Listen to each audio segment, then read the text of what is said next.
turn my camera on. Okay, I think we're recording now. This is kind of a new thing. We're on StreamYard. Hello, everybody, and welcome back to a new video. I'm here with disgruntled Ohioan Holly Poster. He goes by many different names, but he's back. He's going to help me look at the RNC. We're kind of just going to go through Wikipedia and some articles about the RNC and discuss, different speakers, what we thought of it. I mean, I don't think either of us watched the full thing, but we've each seen enough, and it's now over, so we can look back and kind of just discuss the highlights and whatever. So let's get right into it. If you want to say hello. Hey guys. To add to what Buckeye said, I think I've changed my name now on Twitter 3 or 4 times. Each time, well, I changed it this last time because I found out there was somebody with more followers than me named Ohioan Nationalist, and I'm like, dude, I was here before you, but you got more followers, so I'll step back. So disgruntled Ohioan it is. Plus, it's Mhm. a good teaser is something that might be in the works. So yeah, let's get into this analysis. All right, yeah. So we're on the Wikipedia page. This is kind of just, it actually gives a pretty good overview for like the actual nominating process. I couldn't really find anything better. So this is just like the site selection. We don't really care about that. We know it was in Milwaukee, which was pretty interesting. I thought Milwaukee was actually a really good place to host the convention. I know that some of the other places were like Nashville and Pittsburgh and like Kansas City, but I think Milwaukee is kind of a really good spot. It's in the Rust Belt, but it's still a pretty major city. But it's also the Milwaukee area as a whole, like the suburbs, the WoW counties, are pretty typically Republican. So it's not like super out there, you know what I mean? So I thought it was actually a good location. I don't know what you thought of it, but I Yeah, for me, if I had the list of cities to choose, it would have been narrowed down to Milwaukee or PA, just with or sorry, Pittsburgh and PA, with both of them being mhm. important swing states. But I'm kind of glad looking back retrospectively that it wasn't in Mhm. Pennsylvania now. Yeah, So could you imagine if it was like, yeah, because the other one with the one in Pennsylvania was in Pittsburgh, so it would have been like literally Butler is next very door to, close. yeah, Yeah. Butler's like the bordering county. That's kind of I'm pretty crazy to sure think it's a about. suburb of Yeah, Pittsburgh. so that would have been, yeah, with hindsight, that's actually really probably a good thing they chose Milwaukee, Yeah, but I'm into this is that. So this is just like hotels and accommodation security. So the theme, I kind of liked the theme. Every night was a different like schedule. Like the first night, the 15th was Make America Wealthy once again, and it was about the economy. The 16th was Make America Safe once again, which was on crime and immigration. The 17th was Make America Strong Again, which was national security and foreign policy. And the 18th was Make America Great Again, and that was kind of a big I guess it covers everything to conclude. I thought that was an interesting idea. I'm not sure if conventions usually like have each night set up into themes. Like, I mean, I know they probably have some sort of schedule, but I'm not sure if that's exactly how they've done it. But I liked that idea actually. I agree. I think it made everything very streamlined, and it made you know what you were getting into before you got into it. Hmm. It's like you knew what you were going to be hearing about in advance. And to second that, I don't recall the RNC in 2020 having anything like that, or the DNC. But I mean, let's be honest. I mean, the DNC 2016 was pretty well organized, but I don't recall day by day themes. Somebody correct me if I'm wrong, but yeah. Yeah, I couldn't. I saw it on Wikipedia like before the RNC even started, and I was like, oh, that's kind of a cool idea. So the platform, because obviously along with the speeches and stuff they have to adopt a party platform. That got a lot. I'm sure we'll talk about that got a lot of, I guess, not controversy, but people were interested in it because it was much shorter. It doesn't say on Wikipedia, but I think it was only like 16 pages, while in 2016 it was like 160 in terms of the RNC platform. And the Trump campaign was heavily involved in basically writing the party platform. um, the New York Times described it as more nationalistic, more protectionist, but less socially conservative, and that is a pretty good summary because they were, they made it less pro. They made abortion like really not even part of the platform. They all got rid of any opposition to gay marriage, but they also talked a lot about immigration and trade policy. So I think that there's pros and cons to both of those decisions. But there was a little bit of controversy because people were upset that the Conservative Party was basically caving on social issues in their platform. I don't know. I don't really have a problem with it. If anything, I kind of prefer this I focusing on agree. economic issues than being super socially conservative. But that was kind of a big shift that not many people are talking about. Yeah, I agree with that. I think, electorally, it's the best decision.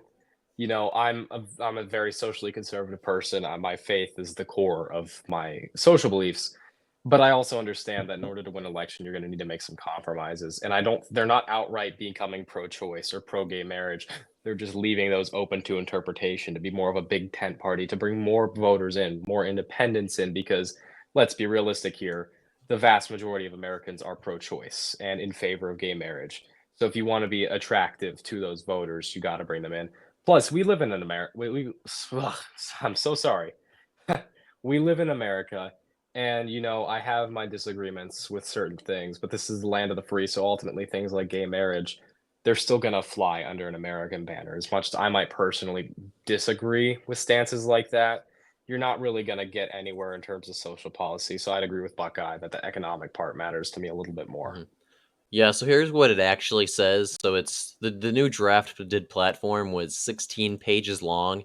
It was 60 in 2016, and they reused the 2016 one in 2020. So much shorter. I think the Democrats is even longer. But it basically removes opposition to same-sex marriage, and it drops calls for a national ban on abortion, and says abortion should be left at the states. So basically what Trump is running on. And then it talks about like the 14th Amendment and liberty and stuff. But then it does call for the deportation of millions of illegals, tariffs on imports, and it that's kind of interesting. It removes the support for statehood for Puerto Rico. I didn't even know the RNC supported Puerto Rican statehood, but I guess it did. Well, I mean, that might have something to do with. Well, actually, I don't know because Puerto Rico would be a democratic state. If Yeah, I'm not I'm, sure I'm why that was ever even in there, but I'm glad they took it out.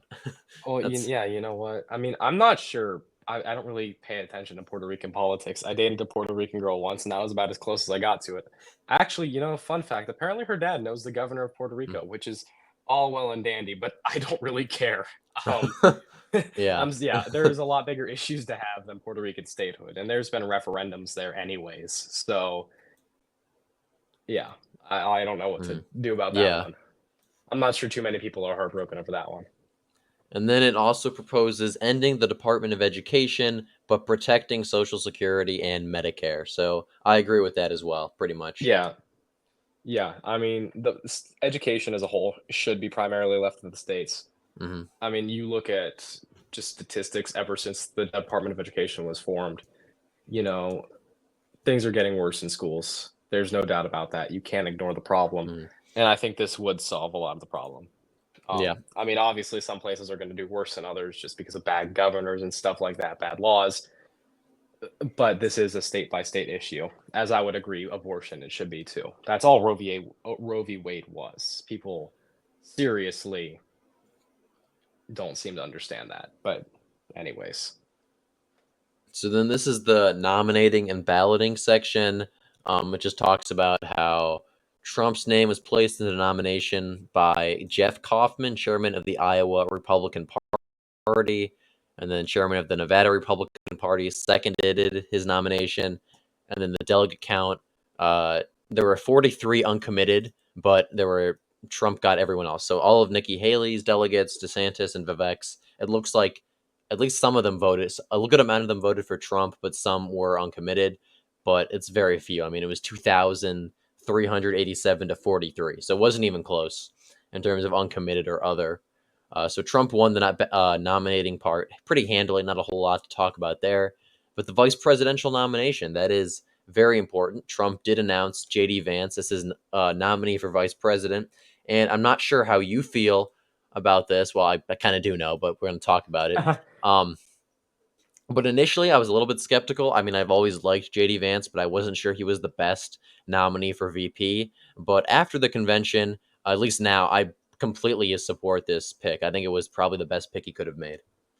Yeah, I'm 100% in the same boat as you. I've been a big JD supporter since the day he announced his campaign for Senate back in 2021. I've been a huge supporter of his. So to see him come this far in such a short amount of time has been very awe-inspiring to me. But I would agree with you. I was a big Youngkin supporter Hmm. for VP. I know a lot of others were too. I really wanted to be Youngkin at the time, but pretty much hours after he announced Vance, after I saw the promo video and stuff, it really got me thinking. You know what? Maybe he was onto something here. And then Vance gave his Mhm. speech the other night, and I was genuinely moved by it. You know, it takes a lot for a politician's speech to move me because politicians, but you could tell Vance isn't a politician first. He's a person first. And, you know, hearing the crowd chant JD's mom or have JD's mother look at the sitting speaker of the house and tell him, that's my boy. You know, that's America to me. That is what it means to be an American. That was just beautiful to me. And I have no doubt that JD will help a lot in the Rust Belt, which is crucial. Yeah, I absolutely agree. I'm with you on Youngkin. On paper, probably being the better pick, but after Vance's speech and this whole week, I think that he was the right choice. So Yeah. now we have a list of all the speakers on Monday. I don't know if we want to. I don't really want to. I don't feel like reading off everyone's names. Yeah, So because we I don't know. definitely didn't watch all Was of there? them. Yeah, was there anyone on Monday that you remember that you really that stood out to you? I'm just. The union, Oh yeah, yeah. the union Sean leader. O'Brien. Yes, sorry, I couldn't remember his name, but yeah, Yeah. I thought he had a phenomenal speech, and you know that's pretty controversial to say as somebody who associates more with the Republican Party. But you know, obviously, we're both populists here. We're very economically in favor of the worker, pro non-corrupt union. You know, so like, think having the Teamsters support would be phenomenal. I mean, people say, well, this is a sign that the Republican Party is no longer a conservative party; it's moving left. This is socialism. It's like, you know, Reagan, Mr. Trickle Down Economics, had the Teamsters endorsement. But yeah, I thought he had an absolutely phenomenal speech. Very pro worker. You know, I come from a lot of blue collar workers, so it was very, you know, meaningful to me. And I'm sure a lot of other Americans, especially in the area we are from, you know, Ohio, the Rust Belt, they'd be moved by hearing that speech too. And I'd also like to add on that Amber Rose, despite her shortcomings, actually had a pretty killer speech. Yeah. So Oh, definitely. Yeah, I was going to talk about her as well. So I agree with you on the Teamsters guy, Sean O'Brien. I thought he gave a great speech. Um, I have a pretty similar story to you. So I've always been relatively pro union, and I thought did a pretty good job explaining. Not he didn't even it didn't even endorse Trump, but just his pro worker, the importance of pro worker policies. I think he did a good job explaining that to a much wider audience and a very different audience that he probably is used to talking to. And then Amber Rose, a lot of people were upset she was talking, and I kind of was too. I was just like, more confused why they would mhm. even invite her, but she gave a really good speech actually. I know a lot of people actually really liked it, and I think it's important as well that she talked and that she gave a good speech because she has a lot of pull. I mean, there's a lot of people who really aren't into politics but know about her and are maybe fans of her, and because of her speech, maybe they'll vote for Trump, or at least they'll be, I guess, more not necessarily pro Trump, but they'll see the other side, which I think is always important. So I really didn't have a problem with her talking. Yeah, yeah. You know, obviously have very big ideological differences, but the very fact that she was there speaking that night's proof that people can change. Hmm. So you know what? Maybe she'll become a Christian someday. You never know. Yeah, Trad Cath. I don't know, but Shredkath Amber Rose would be crazy. yeah, that's coming from the Protestant Hmm. here. So, but yeah. So day two, I Yeah, day felt. two's. Yeah, go ahead. Sorry. Oh, you're good. You're good. I felt personally. Day two was incredible.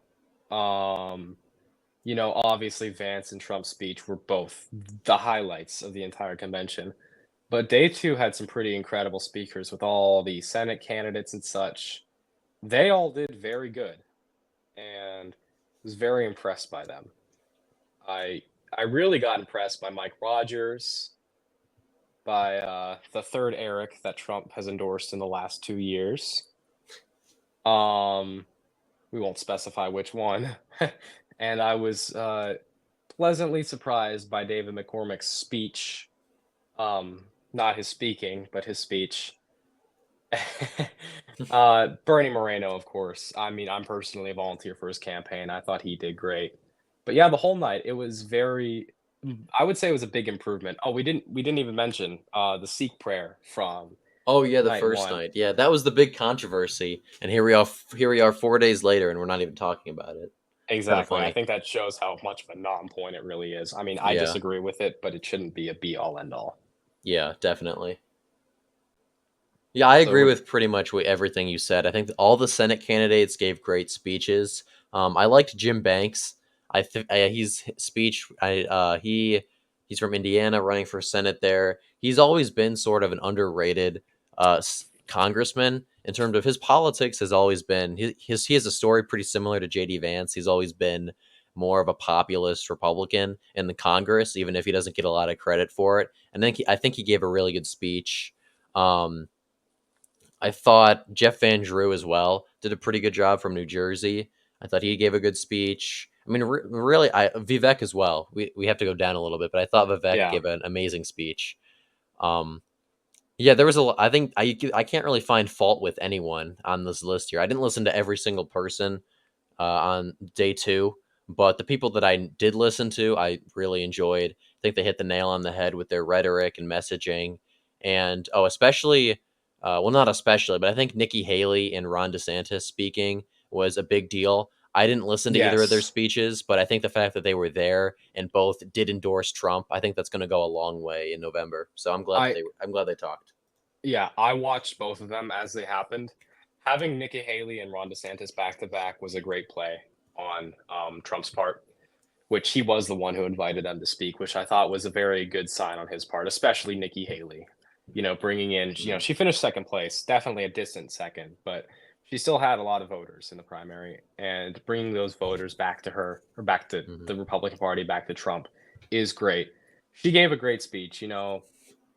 She said a lot of things that, I don't necessarily agree with. I'm definitely not a Nikki Haley supporter, but she did an amazing job uniting the party and giving Trump her endorsement.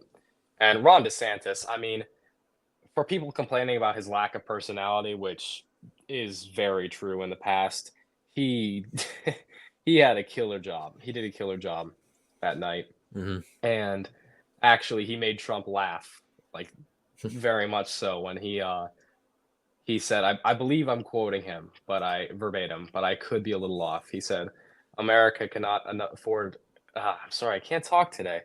America cannot afford another 4 years of a weekend at Bernie's presidency. And the camera feed was split Hmm. between DeSantis and Trump when he said that. And I thought it was the funniest Hmm. thing ever. But, DeSantis, he's got his faults, and he definitely shouldn't have run this year. But I do think, has a political future, and I think he should stick through and see where it goes. Yeah, I completely agree with that. Like I said, I didn't watch either of their speeches, but I did see a few clips. I saw the clip of the weekend at Bernie's. That was pretty funny. But yeah, I've never had a problem with DeSantis in all honesty. Like obviously, I didn't support him when he ran in 2024, and I was pretty critical of him in a couple videos and like online. But I've never really had that big of an issue with him. I think him and Trump are pretty consistent, like politically, if that makes any sense. Yeah, And so I just I don't know why he ran, to be honest. I feel like he could have had he could have his speech was good, and I'm glad he's uniting with Trump and burying the hatchet, but I feel like him just running was really served no purpose, if that makes sense. So it just shot himself in the foot, really. yeah, If he and would have there was waited no another point four to it. years, I yeah, mean, if he would have waited another 4 years, the nomination wouldn't have been his, yeah. because you got to think how popular he was before running. Most And there's popular Republican governor in the country. Yeah, and there's a pretty good chance I think that he would maybe even be the VP. I mean, to be Yeah. honest, if he didn't run, because I think before he ran, like very early on, like before he was even considering running, because Trump would attack DeSantis a lot before DeSantis even announced. But just like very like even before I think the 2022 midterms, like early 2022, I know that there were people floating DeSantis being Trump's running mate, and then Trump would Oh, like go yeah. to Nevada or back to New York or something. But so I seriously think if he didn't run, he could have been the VP pick. But I am like I said, I'm glad him and Nikki Haley talked because there was really no point to either of them running. I mean, Trump was going to win the election either way. All both of them running did was pull voters away from Trump, make people bitter.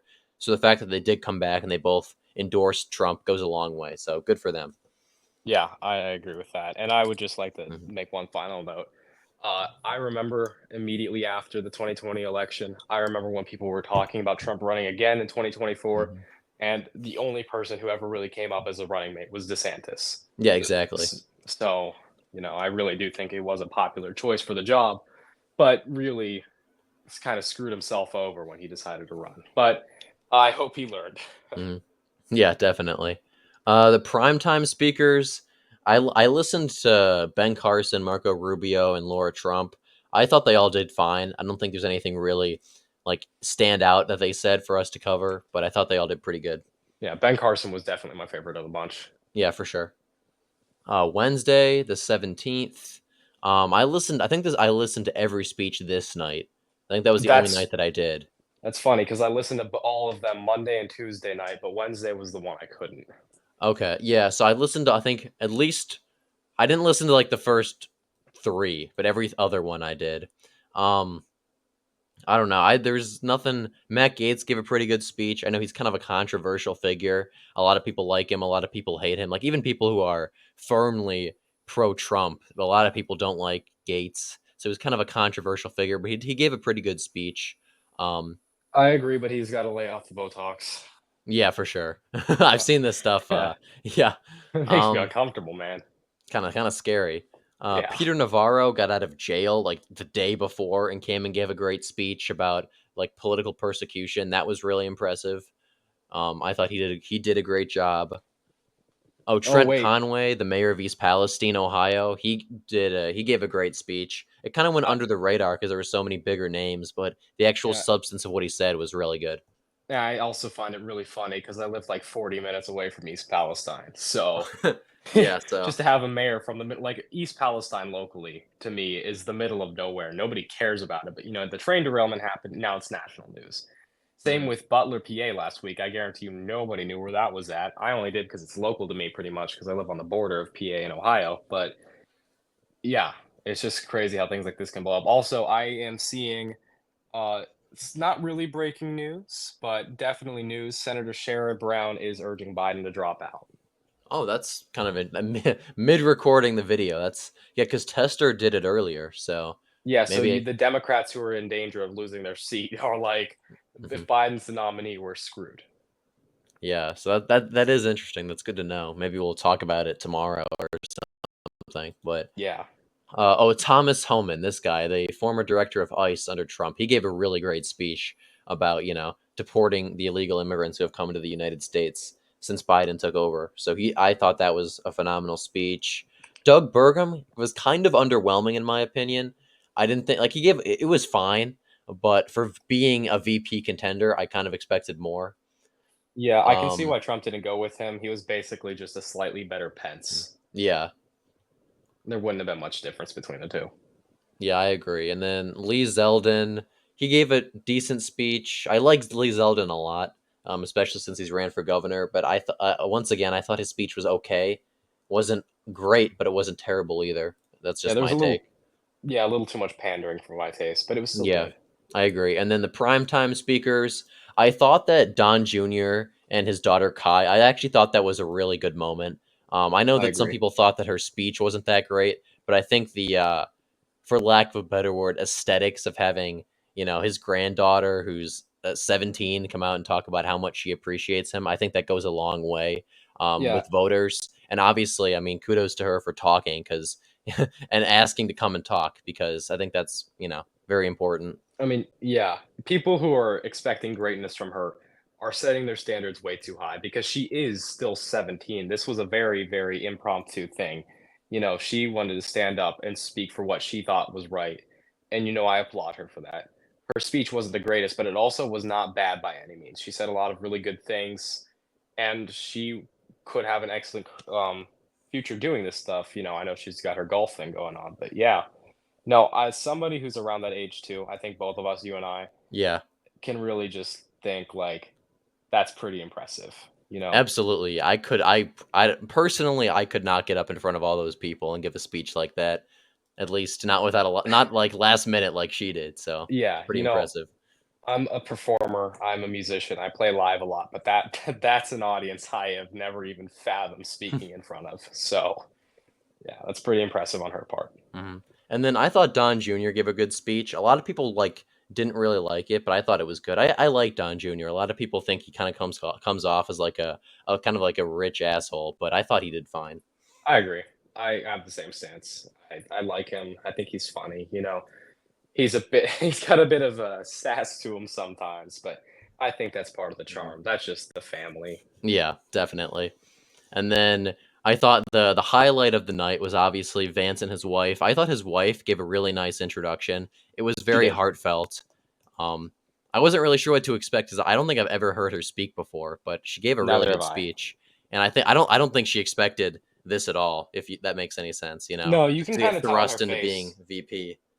Yeah, because you can tell on her face, she's kinda like, I'm very well going to be the next Mhm. second lady of the United States and have a very solid shot of becoming the first lady in 8 years. Yeah, it's kind of crazy to think about, In but 4 years, sorry. Yeah. yeah, 4 years. It's crazy to think about. So I think under all that pressure and kind of the last minute of it all, I think she gave a great, very heartfelt entrance for Vance. Then Vance's speech I thought was phenomenal. I think Mhm.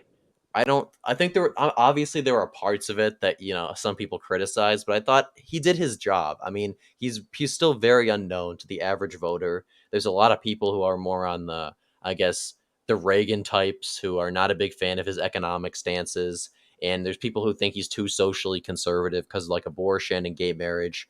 But I think his speech was very unifying. I think him talking about his life story appealed to a lot of voters. And I mean, there were even people like on CNN that were praising him. So I think he did his job. I mean, he didn't.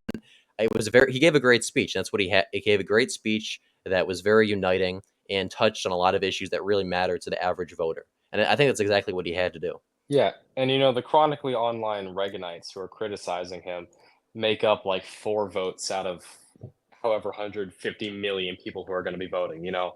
Hmm. Like you said, the story really touched the hearts of a lot of Midwestern voters, a lot of Rust Belt voters, average everyday people, the ones who really matter when it comes to these elections. They are going to see that Vance is a real person. Hmm.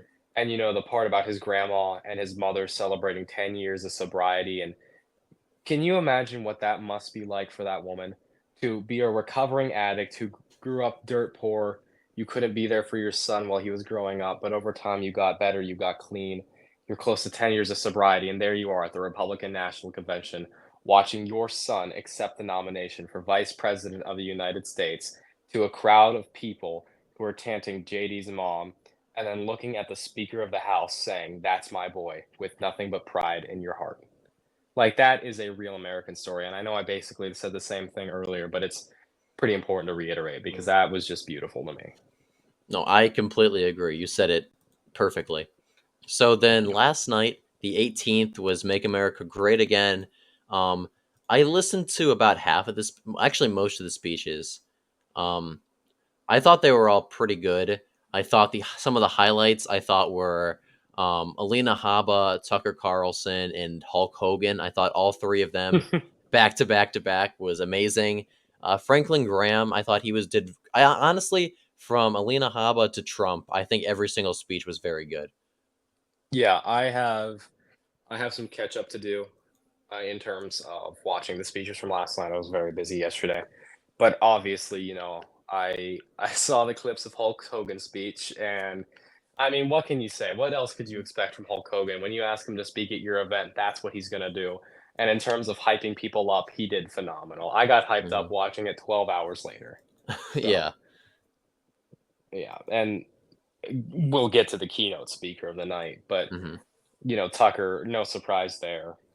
Um, he really is our representation in the media. We don't really get a lot of it, but Tucker really represents what we stand for and what we believe in very well. Hmm. And I think Tucker, I saw this today. Tucker was the only speaker the entire RNC who did not use a teleprompter. He spoke. He got up there and just talked for like 10 minutes. So I believe it. I mean, that's yeah, but you got to think, he's coming from like probably close to 30 years in media.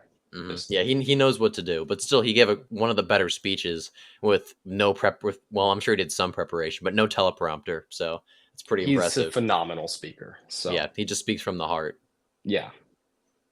I thought Eric Trump actually gave a great speech. Like normally, I kind of prefer Don to Eric, but I There's think always that the dicot or that the contest between the two, but of yeah, amongst people. yeah. Like normally, I prefer Don to Eric, but after but comparing their speeches, I thought Eric did much better. Agreed. Um, and then Dana White gave a phenomenal introduction. He talked about Trump being his personal friend, which I thought was very good. I mean, again, the a lot of the like the personal trying to humanize Trump to a wider audience because as conservatives, I feel like we see a lot of stuff about it. Oh, Trump has done this for a person, and Trump has done this, and Trump, we kind of like have a different view of Trump than most people in the country do. A lot of people think Trump is kind of just stuck up, arrogant, but a lot of people, he's really not like that, and that's at least from what everyone who knows him personally says. So I think reiterating that to a much wider audience is a good thing. So I'm glad Dana White spoke. Agreed. And Dana White's just pretty universally liked by Americans. UFC is a very Mhm. American sport, Yeah, and Dana White being the UFC man, I just think it was a really good choice to have to introduce him, especially when you go from Dana White speaking to the to the intro that Mhm. Trump had on stage. Yeah. So, That was phenomenal. I gotta say. oh, when the sign appeared and he's just standing in the middle of it, I was just like, "That's my president right there." It almost reminded me of Mhm. Rocky 4 when Apollo Creed's walking out. Yeah, and then I can see it. I didn't make the connection at the time, but yeah, I can see it now. Yeah, but let's get to Trump. Let's get to the Yeah, keynote Trump's speaker of the whole speech. convention. I thought I don't know. I've when I was listening to it, I thought it was good. I don't want to like say anything negative about it. I think it was a little bit long, but I think it was the longest speech ever by a president. Like, is the longest acceptance speech at a convention by a It president. was. Excuse me, ever. So I thought so for that regard. I mean, it was good, and I think he did that partially just to show how long he can talk for, Oh, the stamina, I was compare and about to add contrast with that. Biden. Yeah. So, Even against somebody like Kamala Harris, who's close to 20 years younger than Trump, she couldn't do that. I mean, yeah. you got to have the mind for it because a lot of what he was saying was improvised on the spot, wasn't, written down. And that whole section where he dedicated a lot of time talking about Corey. And I thought that was beautiful. And I thought that was very good of him to do. I mean, Yeah, especially having, I was gonna go back to that actually. I just want to talk about the speech in general. But yeah, the beginning part, talking about his for how he personally felt during the attack, and then his uh, re- remembrance of Corey. I thought that was very heartfelt, and I think it was done very well. I mean, it was very emotional, at least for me. I don't know how you felt. I agree. This whole last week, normally politics doesn't really make me emotional because it's something that you want to emotionally disconnect yourself from because it's just a stress inducing thing. It's just such a toxic thing usually. But this last week, I've gone through a lot of different emotions. Like when I found out about the guy who died at first before we knew anything about him, I was heartbroken because, for me, that could have been me, it could have been you, it could have been one of my friends who supports Trump, all because we chose to support, in air quotes, the wrong candidate for president. But I think having his turnout there, his fireman's turnout, that was unexpected. And I kind of lost it in that moment when I saw it there. And then you had your people on the left saying, "Oh, they misspelled his last name. This isn't real." It's like, no, his name was an accident done by the fire department. Yeah. And I don't even know the full story with that anyway. I was thinking about that because when I first saw that, I was like not like petrified, you know what I mean? I was like there's no way they messed up that bad. But it was the fire department. I don't know how, it all went down, but I think that minor mistake that wasn't even done by Trump's campaign is nothing compared to the tribute that he gave him and Agreed. the speech about him. I think that was the most important thing. I mean, can you even comprehend how his family must have felt watching that speech? Yeah, I couldn't imagine.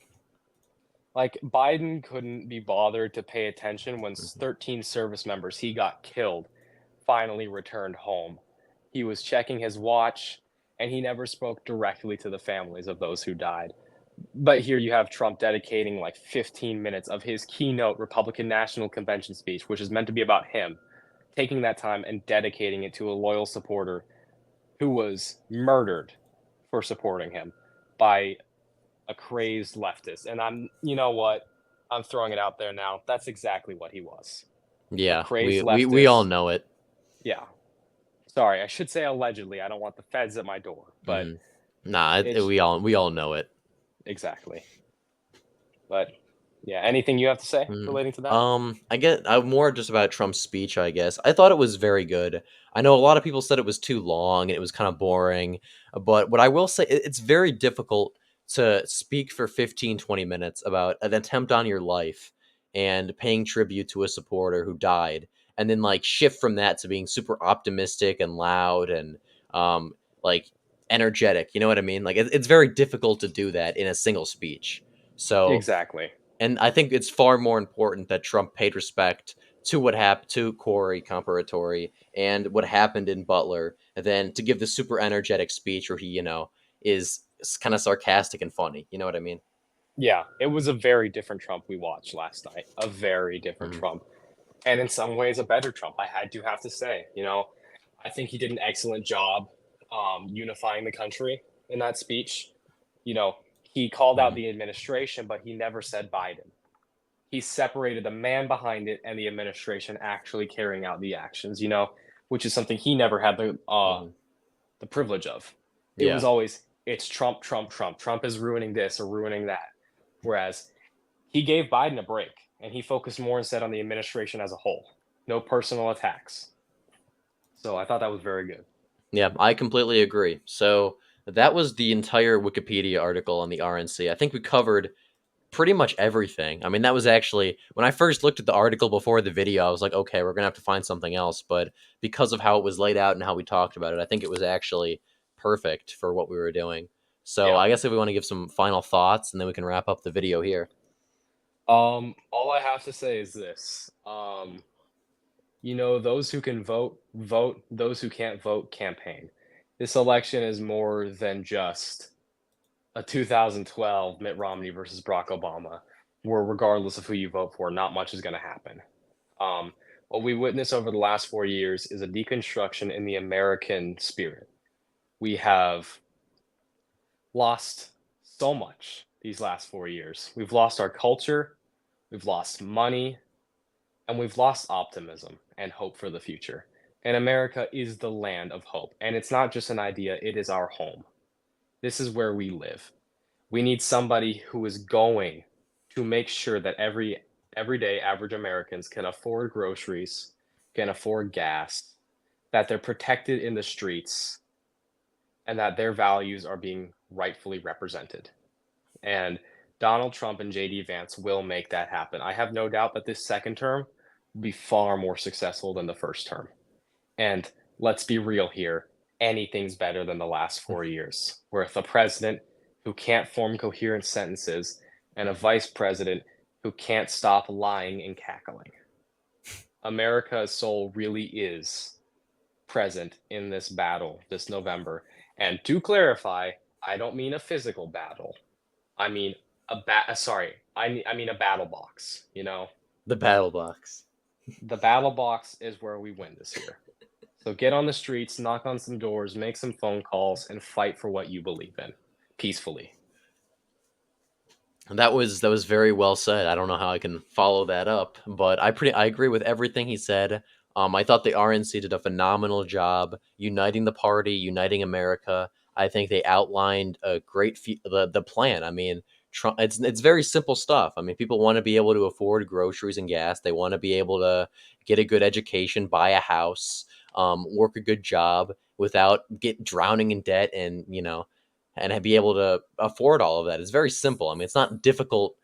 The problems that we have are not difficult to solve. In all honesty, we just need people who are willing to solve them and who have the ability to do that. So I thought that both Trump and Vance and the entire GOP did a great job articulating that. And yeah, so thank you for watching this video. I don't know if we want to give final thing because that's pretty much all I wanted to say. I'm out too, but All right. thank you all for watching. I'm Disgruntled Ohioan, and this is not my channel. Hopefully, you'll play a big part in it, though, as we go get closer to the election. But yeah, I thank you for would love watching to. this video. Be sure to like and subscribe if you're new. And hopefully, we'll be back with more content as we get closer to the election. So thank you for watching.